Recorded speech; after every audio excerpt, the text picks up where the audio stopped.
আসসালামু আলাইকুম। আমি মোহাম্মদ শামিউর রহমান ট্রেডিং বাংলাদেশ থেকে। আশা করি সবাই ভালো আছেন। ১ম এই বলতে চাই ট্রেডিং বাংলাদেশ ছোট পরিসরে ২ টি কার্যক্রমের সাথে যুক্ত আছে। একটি অনলাইন ওয়ার্কশপ সার্ভিস, অন্যটি স্টক সাজেশন। দুটোই নামমাত্র মূল্যে পেইড সার্ভিস। ২ ঘন্টার মাত্র ২ টি সেশনের মাধ্যমে এই ওয়ার্কশপটি ডিজাইন করা হয়েছে। স্টক প্রাইসের বেসিক ক্যারেক্টারিস্টিক্স এবং কিছু ইফেক্টিভ স্ট্র্যাটেজির কম্বিনেশন করে এই ওয়ার্কশপগুলো ডিজাইন করা। নতুন কিংবা পুরাতন যেকোনো ধরনের বিনিয়োগকারী এই ওয়ার্কশপে অ্যাটেন্ড করতে পারবেন। যারা প্র্যাকটিক্যালি ট্রেডিংটা হাতে কলমে শিখে রেগুলার ইনকাম জেনারেট করতে চান, তারা চাইলে ট্রেডিং বাংলাদেশের এই ওয়ার্কশপ কার্যক্রমে যুক্ত হতে পারেন। এর বাইরে যারা চাকরি, ব্যবসা কিংবা অন্য যেকোনো ধরনের কাজের জন্য রেগুলার এই মার্কেটটা ফলো করতে পারেন না, কিন্তু স্টক মার্কেটের সাথে কানেক্ট থাকতে চান, তারা চাইলে ট্রেডিং বাংলাদেশের স্টক সাজেশন সার্ভিসটা অ্যাভেইল করতে পারেন। এর বাইরে এই চ্যানেলে ট্রেডিং বেসিক্স নামে একটি প্লেলিস্ট রয়েছে।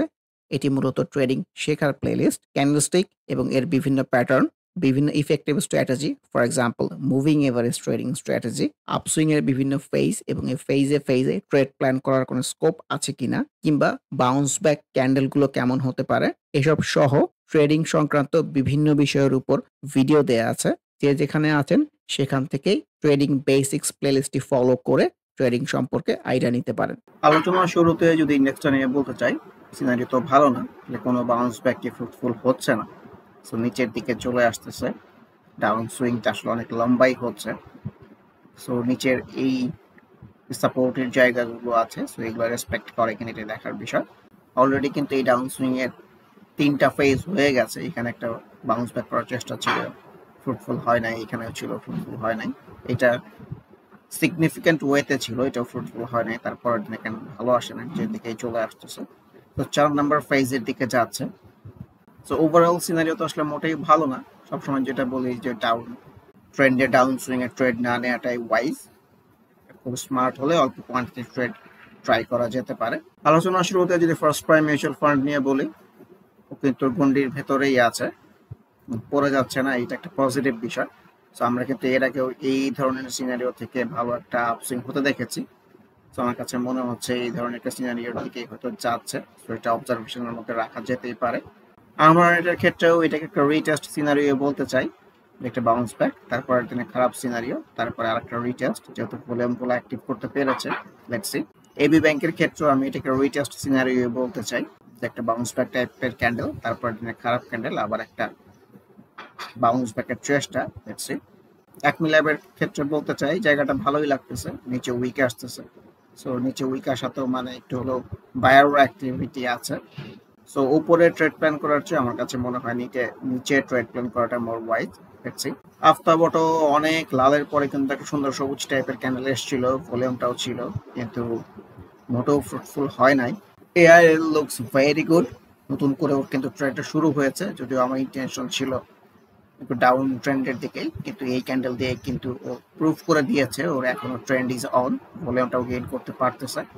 এখন এই প্রিভিয়াস টপটা একটা রেজিস্ট্যান্সের জায়গা আছে, সো এখানে রেসপেক্ট করে কিনা দেখার বিষয়। আর এটা যদি রেসপেক্ট না করে, ও কিন্তু এখন উপর দিকে যাওয়ার ইন্টেনশনের মধ্যেই আছে। সবকিছু মিলিয়ে লুকস ভেরি গুড। আর ফার্স্ট এক্সিডেন্ট তো ভালো লাগতেছে না। আবার নিচে এসে যদি একটা কনসলিডেশন এরকম হয়, দেন কিন্তু ট্রেড প্ল্যান করার স্কোপ হতে পারে। আবার গ্যালভানাইজিং এর মধ্যেও ছোট পরিসরে একটা রিচার্জ টাইপ সিনারিও এসছে, মুভিং এভারেজ থেকে দূরেও আছে। দেখছি এশিয়ান টাইগার মিউচুয়াল ফান্ডের কথা যদি বলতে চাই, উপরে উইক এসছে, আনইউজুয়াল ভলিউম আর অ্যাক্টিভিটিও আছে। আপকামিং ডে যদি ভলিউম কন্টিনিউ না করে, এটা কিন্তু আনইউজুয়াল ভলিউম হয়ে যেতে পারে, এই টাইপের সিনারিও হতে পারে। দেন আবার একটা কারেকশনে চলে আসতে পারে। Let's see. বিচ হ্যাচারিজ যেহেতু ভলিউমটা নতুন করে অ্যাক্টিভ করতে পেরেছে, আমার কাছে মনে হয় সেল সিনারিও হলো উপরের দিকে যাওয়ার ইন্টেনশনের মধ্যেই থাকবে। Let's see. বিআইএফসি, এটাকে তো আমি প্রপার সেল সিনারিও বলতে চাই। হিউজ ভলিউম হয়েছে, যেটাকে আনইউজুয়াল বলতে চাই। নর্মালি কিন্তু এরকম আনইউজুয়াল ভলিউম হলে পরের দিন প্রাইসটা সাস্টেন করে না। ক্যাপিটেক তো আজকে ভালো করেছে, সো মিউচুয়াল ফান্ড সেক্টর তো আজকে কিছু রিফ্লেক্টেড হয়েছে। ভলিউমটা আনইউজুয়াল হয়েছে, সেই টাইপের আনইউজুয়াল ভলিউমকে আমি খুব একটা ভালো বলতে চাই না, যে প্রাইস অনেক বেড়েছে। সো এই সেম ভলিউম কন্টিনিউ করতে না পারলে কিন্তু একটু কারেকশন হতে পারে। Same goes for cap M BDBL, unusual ভলিউমের অ্যাক্টিভিটি আছে। ক্যাপ এম আইবিবিএল এর মধ্যেও সেম রিফ্লেকশন, এটার মধ্যে আবার উপরে উইক আছে। ফার্স্ট ফাইন্যান্সের কথা বলতে চাই, এই মুভিং এভারেজ 50 থেকে কিন্তু প্রপার একটা রেজিস্ট্যান্স টাইপ সিনারিও হয়েছে, সেল সিনারিও হয়েছে। ইনফ্যাক্ট আনইউজুয়াল ভলিউমের পরে সেল সিনারিও খুব একটা ভালো কোনো কিছু না। গ্লোবাল হেভি কেমিক্যালস তো প্রপার একটা আপসুইং হয়েছে। তো আজকে আবার আনইউজুয়াল ভলিউমের অ্যাক্টিভিটি পাওয়া গেছে। সো এর আগে কিন্তু আনইউজুয়াল ভলিউমের অ্যাক্টিভিটির সাথে কিন্তু প্রাইসটা ধরে রাখতে পারে নাই। সো এখানে এরকম একটা বিষয় রিপিট হওয়ার সম্ভাবনা আছে বলে মনে হচ্ছে। গোল্ডেন জুবিলি তো উপরের দিকে যাওয়ার ইন্টেনশন, কিন্তু রিসেন্ট এই কনসলিডেশনটা ভালো লাগতেছে না। হামি ফ্যাব্রিক্স নতুন করে ভলিউম কন্টিনিউ করতে পেরেছে, এটা খুবই পজিটিভ বিষয়। লেটস সি যে প্রপার একটা আপস্ট্রিং হয় কিনা। আইএফআইসি এটাগুলোকে তো আমি সেল সিনারিও বলতে চাই, ভলিউমের কন্টিনিউশনটা কিন্তু প্রপার ওয়েতে নাই। ইনটেক এটা তো প্রপার একটা রিটেস্ট সিনারিও, আসলে এই ধরনের সিনারিও ডাউন ট্রেন্ড ইন্ডেক্সে কতটুকু প্লে করে দেখার বিষয়। খান ব্রাদার্স এর কথা বলতে চাই, এখন যে সিনারিওটা হচ্ছে আমার এক্সপেকটেশন ছিল যে এই জায়গাটা এরকম একটা সিনারিও হবে। যাই হোক, এইখানে না হয়ে এইখানে হচ্ছে, সিনারিও তো মোটেও ভালো না। কেয়া কসমেটিক্স এর মধ্যে কিন্তু রিটেস্ট টাইপ সিনারিও আছে, ভলিউমটাও গেইন করেছে। ভলিউমের কন্টিনিউশন হলে কিন্তু এখান থেকেও ভালো করে স্কোপ থাকবে। কেপিপিএল তো আজকে রিটেস্ট দিয়েই ভালো করেছে, ভলিউমটাও গেইন করেছে। সো আপকামিং ডেজ কেপিপিএল এর জন্য খুবই ভাইটাল হবে, কারণ দীর্ঘ এই ডাউন ট্রেন্ডের মধ্যেও কিন্তু মুভিং এভারেজ 20টাকে সাকসেসফুলি ব্রেক করে যেতে পারে নাই। সো এবার একটা চান্স আছে, কালকে যদি একটা স্ট্রং গ্রিন ক্যান্ডেল দিতে পারে এবং গ্রিন ক্যান্ডেলটা যদি টিকে যায়, আমার কাছে মনে হয় মুভিং এভারেজ 50 পর্যন্ত রেসপেক্ট করতে পারে। লিন্ডেবিলিটি তো আজকে ভালো করেছে, ভলিউমটাও পেয়েছে। তো ভলিউমের কন্টিনিউশনটা দরকার যদি ভালো করতে চায়। ইনফ্যাক্ট মতিং স্পিনিং এর মধ্যেও ছোট পরিসরে একটা রিচার্জ সিনারিও পাওয়া গেছে, লেটস সি কেমন বিহেভ করে। Middle bank looks very good, proper একটা আপসুইং হচ্ছে। প্রিভিয়াস যে রেজিস্ট্যান্সের জায়গাগুলো সেগুলো সাকসেসফুলি ব্রেক করে যেতে পেরেছে, সেটা খুবই সুন্দর। মিরাকলের মধ্যেও প্রপার একটা রিচার্জ টাইপ সিনারিও পরিলক্ষিত হয়েছে। মন্য সিরামিকের মধ্যেও কিন্তু নিচে উইক আসতেছে। সো নিচে উইক আসা মানে ছোট হলেও কিন্তু বায়ার অ্যাক্টিভ, জায়গাটাও খারাপ না। Let's see. নাহির মধ্যেও কিন্তু একটা রিচার্জ টাইপ সিনারিও আসছে, ইন্ডেক্সে ডাউন ট্রেন্ডে ডাউন ফ্লোতে কতটুকু ফ্রুটফুল হয় এই দেখার বিষয়। এনআরবি ব্যাংক লুকস গুড, ও কিন্তু মিডল ব্যাংকের মতো এই গুটি গুটি পায়ে উপরের দিকে যাওয়ার ইন্টেনশন, ভলিউমটাও গেইন করতেছে, সবকিছু মিলিয়ে সুন্দর। রয়্যাল ইনফিউশনের মধ্যেও একটা রিচার্জ টাইপ সিনারিও এসছে, ভলিউমটা একটু হলেও বৃদ্ধি পেয়েছে। লেটস সি যে এখান থেকে প্রপার একটা আপসুইং হয় কিনা।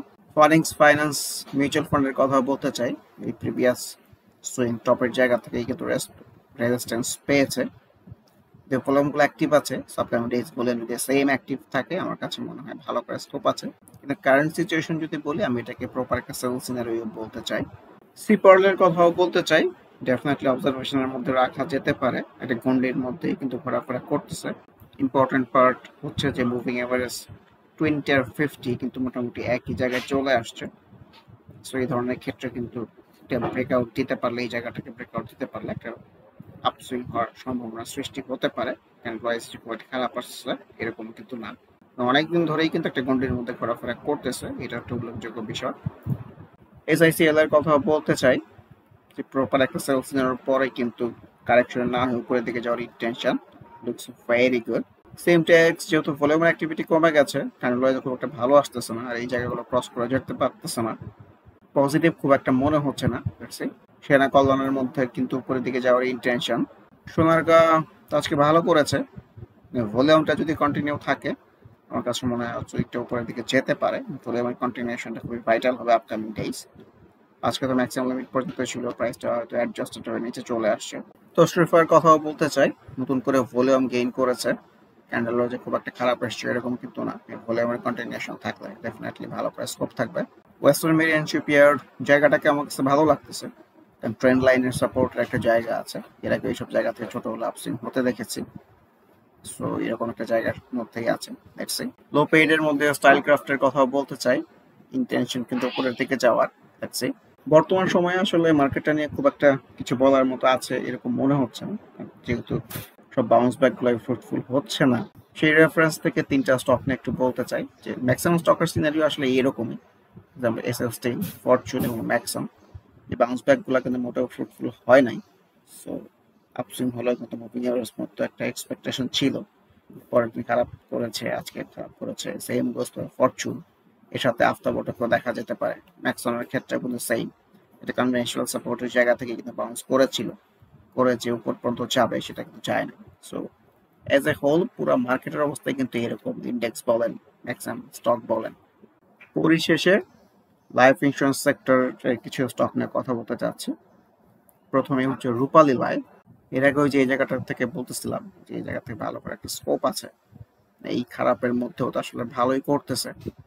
আপকামিং যে রেজিস্ট্যান্সের জায়গা আছে এই পর্যন্ত রেসপেক্ট করে কিনা এটাই দেখার বিষয়। So far looks very good. ভলিউমটা সুন্দর অ্যাক্টিভ করতে পেরেছে। এর বাইরে এই সেক্টরে আরো দুটো স্টক নিয়ে বলতে চাচ্ছি। একটা হচ্ছে প্রগতি লাইফ আর একটা হচ্ছে সোনালী লাইফ। দুইটার মধ্যেই প্রপার একটা আপসুইং হয়েছে। ওই কিন্তু এই মুভিং এভারেজে আশেপাশ থেকে কিন্তু একটা বাউন্স ব্যাক টাইপ সিনারিও আসতেছে। সোনালী পেপারের মধ্যেও same reflection. So candle wise তো ডেফিনেটলি খুবই ভালো। এখন আপকামিং ডেজ কেমন বিহেভ করে এটাই দেখার বিষয়। ইন্ডেক্সও খুব একটা পজিটিভ প্লে করতে পারতেছে না। সো এই নেগেটিভিটির মধ্যেও ওরা প্রপার বাউন্স ব্যাক জেনারেট করতে পেরেছে। এটাই দেখার বিষয় যে আপকামিং ডেইজ এই স্টকগুলো কেমন বিহেভ করে। প্রগতি লাইফ এবং সোনালী লাইফ এই দুটো স্টকের আলোচনার মাধ্যমেই আজকের ডিসকাশনটি শেষ করতে চাচ্ছি। আবারও মনে করিয়ে দিতে চাই, যারা নামমাত্র মূল্যে প্র্যাকটিক্যাল ওয়েতে ট্রেডিংটা হাতে কলমে শিখে রেগুলার ইনকাম জেনারেট করতে চান, তারা ওয়ার্কশপ অ্যাটেন্ড করতে পারেন। এর বাইরে এই চ্যানেলের ট্রেডিং বেসিক্স প্লেলিস্টের ভিডিওগুলো দেখে যে যেখানে আছেন সেখান থেকে ট্রেডিং সম্পর্কে আইডিয়া নিতে পারেন। এর বাইরে স্টক সাজেশন কার্যক্রমেও যুক্ত হতে পারেন। সবাই ভালো থাকবেন। আল্লাহ হাফেজ। Happy trading. This is Shamir Rahman signing off from today's episode.